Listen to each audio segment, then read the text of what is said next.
Starting में हमें एक औरत दिखाई जाती है जिसका नाम ये नहीं होता है और वो जल्द ही डिलीवरी देने वाली होती है और कुछ देर बाद उसकी डिलीवरी होती है और उसकी बेटी पैदा होती है और उस बेटी का नाम वो मरियम रखती है। लेकिन मरियम के जन्म से पहले ही एक जिन उस पर नजर बनाए हुए था।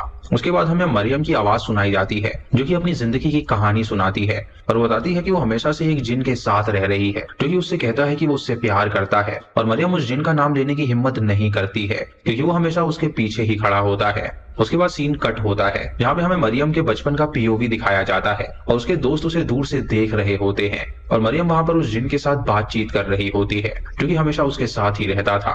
उसके दोस्त मरियम का मजाक उड़ाने लगते हैं और वो कहते हैं कि वो खुद से ही बातें करती है, लेकिन मरियम बहुत ज्यादा कंफ्यूज्ड होती है क्योंकि उसके लिए वो जो शैतान था वो बहुत ही अच्छा दोस्त होता है और वो उसे हमेशा आइसक्रीम खरीदने के लिए पैसे भी दिया करता था। जब क्लास चल रही होती है तब टीचर नोटिस करती है कि मरियम पढ़ाई में फोकस नहीं कर रही, इसीलिए टीचर मरियम को बोलती है कि वो एक कहानी सुनाए और मरियम को इसका जवाब नहीं पता होता। इसलिए टीचर मरियम से एक सवाल पूछ लेती है लेकिन मरियम को इसका जवाब नहीं पता होता।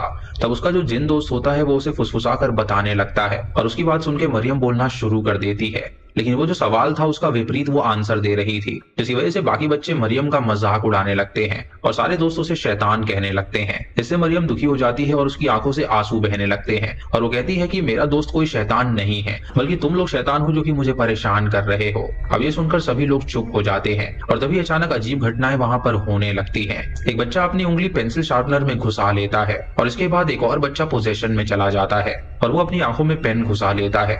तीसरा बच्चा अपना सर एक कील पर मार देता है और क्लासरूम का माहौल बहुत ही ज्यादा भयानक हो जाता है। अब इस सिचुएशन को देखकर कियाई रहमत आगे आता है और वो मरियम का एक्सॉर्सिज्म करता है। शुरू में मरियम को कुछ खास महसूस नहीं होता, लेकिन जैसे ही कुरान की आयतें पढ़ी जाती हैं, मरियम के अंदर मौजूद जो जिन होता है वो हंसने लगता है और वो किया से कहता है कि मुझे तुम चैलेंज मत करो। अब वो उनका ध्यान भटकाने के लिए होली वाटर नीचे गिरा देता है, लेकिन जब मरियम की नजर किया से मिलती है तो वो तुरंत वहीं पे बेहोश हो जाती है। सबको लगता है कि अब सब ठीक हो गया है, लेकिन अचानक किया के गुरु के बच्चे पर शैतान आ जाता है और उन तीनों के मुंह से खून निकलने लगता है।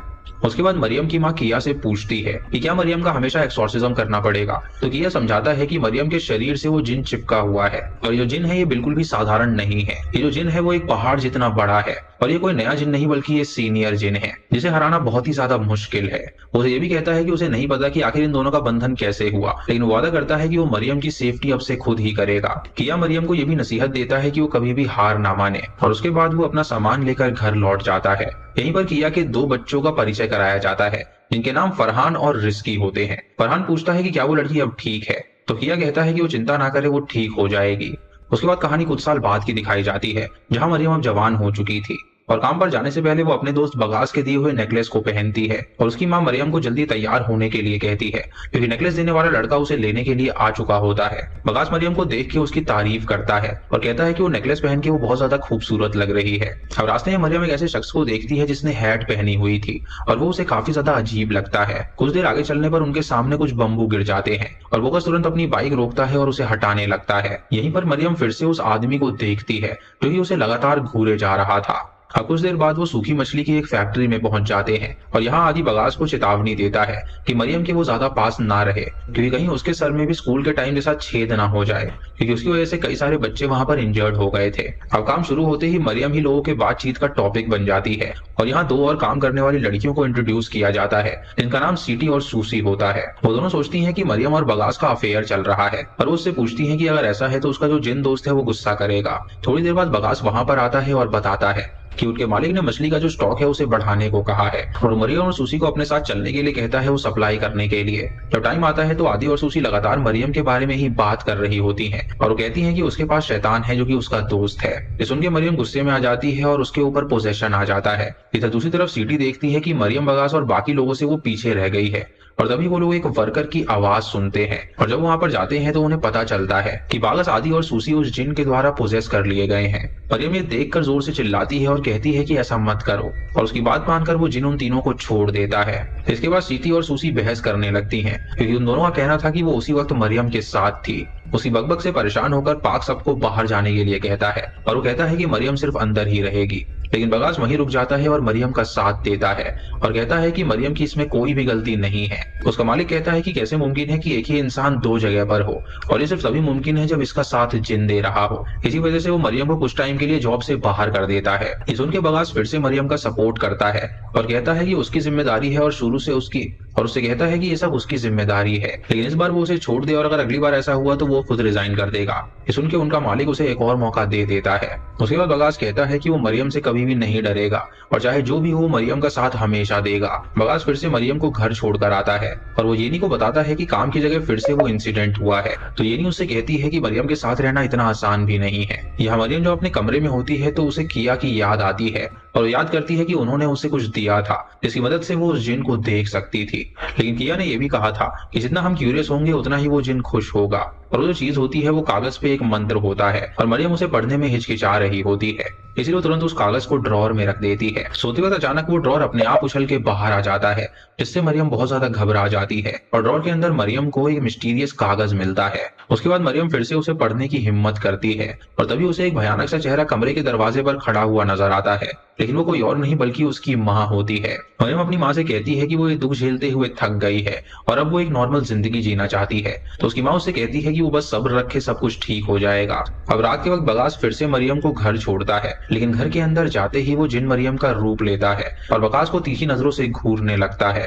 अगली सुबह जब मरियम उठकर खिड़की खोलती है तो देखती है कि बगास उसकी तरफ पेशाब कर रहा है और वो आदमी पूरी तरह पागल हो चुका है।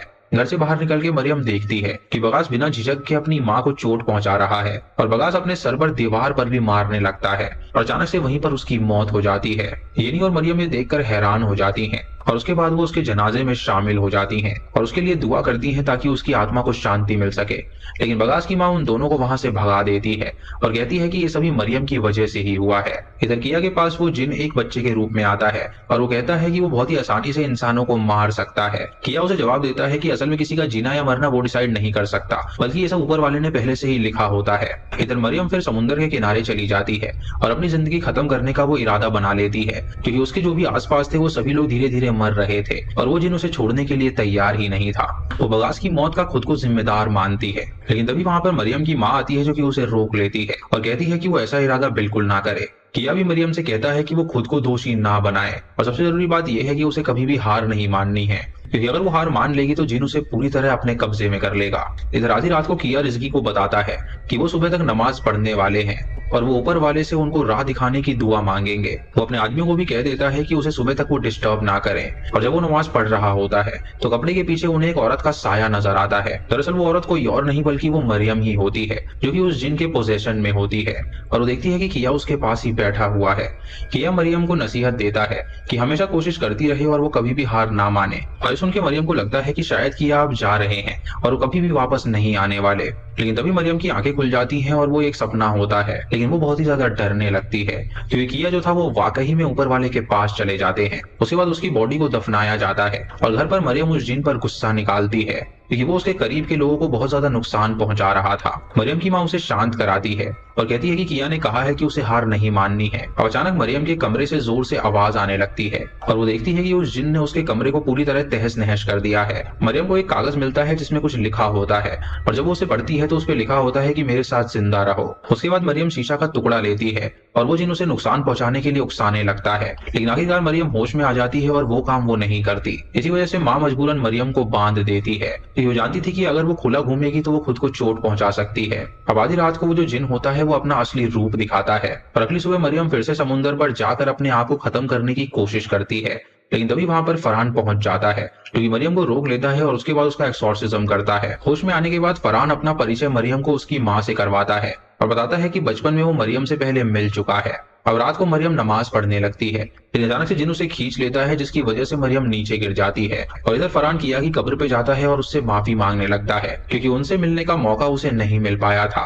वो वादा करता है कि किया की लड़ाई को वो आगे बढ़ाएगा और उसे उस शैतान से वो छुड़ा कर ही रहेगा। उसके बाद वो मरियम के पास वापस आता है और फरहान कहता है कि अब मरियम की जो आत्मा है वो अलग डायमेंशन में है और वो उस जिन को डराने की कोशिश करता है, लेकिन तभी उसे पता चलता है कि ये एक बुरा सपना है। अब अगली सुबह मरियम फिर से काम पर जाती है जैसा कि वो रोज जाती थी और सीती और सुशी फिर से गॉसिप करने लगती हैं कि मरियम कल समुद्र पर अपनी जान देने की कोशिश कर रही थी। तभी मरियम जिन के मोड में आ जाती है और वो तुरंत सुशी को अपनी तरफ खींच लेती है और उसके बाद वो उसे उठाकर पटक देती है। तभी फरहान वहां पर आ जाता है और उसे रोकता है और उसके बाद वो मरियम पे फिर से एक्सॉर्सिज्म करता है। जब मरियम होश में आती है तो उसे याद नहीं रहता कि उसने सुशी के साथ क्या किया और फरहान मरियम से कहता है कि उसे हिम्मत नहीं हारनी है। अब रात को मरियम को वो जिन फिर से डराने लगता है और अचानक एक बॉक्स उसके सामने गिरता है जिसके अंदर वही कागज होता है जो कि मरियम पढ़ना चाहती थी। मरियम गुस्से में आकर उस कागज को तुरंत जला देती है, लेकिन अजीब बात यह थी कि वो कागज बॉक्स में आ जाता है। और इस बार मरियम बॉक्स को कागज समेत जलाने वाली होती है, लेकिन तभी बॉक्स उड़कर बाहर गिर जाता है और ये देखकर मरियम हैरान हो जाती है और उसकी मेंटल स्टेट काफी ज्यादा बिगड़ने लगती है। जब मरियम की माँ ये देखती है तो वो फिर से उसे शांत कराती है और उसके बाद मरियम वो सारे कागज फरहान के पास ले जाती है और उसमें लिखा होता है कि मैं तुम्हारी हिफाजत करता हूँ, मेरे साथ जिंदा रहो, खुदा तुम पर रहमत करे और मैं आबादी आग हूँ। सिर्फ एक सोने के टुकड़े के लिए मैंने सच में इंसान से मोहब्बत कर ली और तुम ही वो एक इंसान हो। ये पढ़कर फरहान उस बॉक्स को समुद्र में फेंक देता है। इधर मरियम घर पे होती है तो उसकी माँ उसे बाहर चलने को कहती है, लेकिन वो देखती है कि मरियम अभी कहीं पे बिजी है, इसीलिए उसकी माँ अकेले ही बाहर चली जाती है। तभी फरहान उसके घर के अंदर जाता है तो पड़ोस की चुगलखोर जो औरतें होती हैं वो फरहान को घर के अंदर जाते हुए देख लेती हैं और वो सोचती हैं कि शायद उन दोनों के बीच कुछ चल रहा है। वो तुरंत उस घर में धावा बोल देती हैं और जैसे ही वो तीनों घर के अंदर जाती हैं दरवाजा अचानक बंद हो जाता है और लॉक हो जाता है। एक दिन जब फरहान वहां से गुजर रहा होता है तो फरहान देखता है कि लोग मरियम के घर पर पत्थर मार रहे हैं और वो भीड़ को शांत कराने की कोशिश करता है, लेकिन एक पत्थर उसे भी लग जाता है। फरहान उन्हें बताता है कि उसे अपने गुरु की कब्र से एक आवाज सुनाई दी है कि कुदरत की एक निशानी में से मरियम भी एक निशानी है और उसे वो हमेशा हिफाजत रखे, इसीलिए उसने फैसला किया है कि वो मरियम से अब शादी कर लेगा। ये सुनते ही जो जिन होता है वो बहुत ही ज्यादा गुस्से में आ जाता है और फरहान और उस जिन के बीच बहस होने लगती है। वो कहता है कि मरियम के साथ रहने का हक सिर्फ उसका है। उसके बाद मरियम की माँ बोलती है कि उसे डर लग रहा है क्योंकि फरहान को शादी के बाद कुछ ना हो जाए, लेकिन फरहान कहता है कि वो सारे रिस्क को जानता है और फिर भी वो उससे शादी करने के लिए तैयार है। उसके बाद उन दोनों की वहां पर शादी कराई जाती है और उस रात मरियम भी तैयार होती है और फरहान बाकी लोगों के साथ होता है, लेकिन अचानक मरियम को उसका जो जिन फ्रेंड होता है वो उठा के ले जाता है और उसकी माँ फरहान को बताती है कि मरियम गायब हो चुकी है। और फरहान ये सुन के बहुत ज्यादा घबरा जाता है और वो अपनी शादी को तुरंत आगे बढ़ाने का फैसला करता है। इधर जो मरियम होती है वो दूसरी डायमेंशन में होती है जहाँ जिन उसे बहुत ही ज्यादा डरा रहा होता है, लेकिन तभी अचानक उसे फरहान की आवाज सुनाई देती है जो कि शादी के लिए तैयार होता है। अब फरहान का ध्यान भटकाने के लिए कई सारे शीशे गिरकर टूटने लगते हैं और तेज हवा चलती है और वो फरहान और उसे अलग कर देता है। उसके बाद वो जिन खुद ही मरियम से शादी करना चाहता है। अब फरहान जोर से बिना अटके कबूल पढ़ने लगता है और उसके मुंह से बहुत ही ज्यादा खून बह रहा होता है। उसकी शादी करने की इच्छा देखकर मरियम वहां पर जिन से लड़ती है और खुद आ जाती है और उससे शादी कर लेती है और ये फिल्म यहीं पर खत्म हो जाती है। तो दोस्तों ये थी इस फिल्म की कहानी। आपको इसी कहानी कैसी लगी हमें कमेंट सेक्शन में जरूर बताइएगा। चैनल पे नए हैं तो सब्सक्राइब करें और बेल आइकॉन दबाएं नोटिफिकेशंस के लिए। और दोस्तों वीडियो को लाइक और शेयर करना बिल्कुल मत भूलिएगा। तो मैं मिलता हूं आपको अगली वीडियो में।